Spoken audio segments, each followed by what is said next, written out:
বিয়ের পরপরই উম্মে জামিলের হাতে চলে আসে এক অকল্পনীয় ক্ষমতা।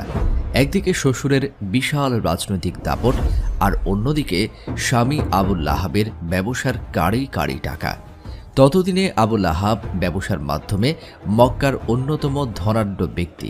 অর্থ আর ক্ষমতার এই ভয়ঙ্কর মিশ্রণ উম্মে জামিলকে বানিয়ে দেয় মক্কার সবচেয়ে প্রভাবশালী এবং অহংকারী এক নারী।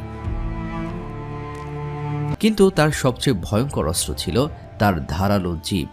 স্বামীর অঢেল সম্পদের উপর নির্ভর করে হাত পা গুটিয়ে বসে থাকার মানুষ তিনি ছিলেন না। তার আসল কাজই ছিল মক্কার নারীদের মগজ ধোলাই করা, কুৎসা রটানো এবং অপছন্দের মানুষের সম্মান ধুলোয় মিশিয়ে দেওয়া। আর এই নোংরা খেলাই তাকে করে তুলেছিল আরও বেশি অহংকারী ও বেপরোয়া। এমনভাবে ভালোই চলছিল, কিন্তু হঠাৎ একদিন মক্কার বাতাসে ভেসে এলো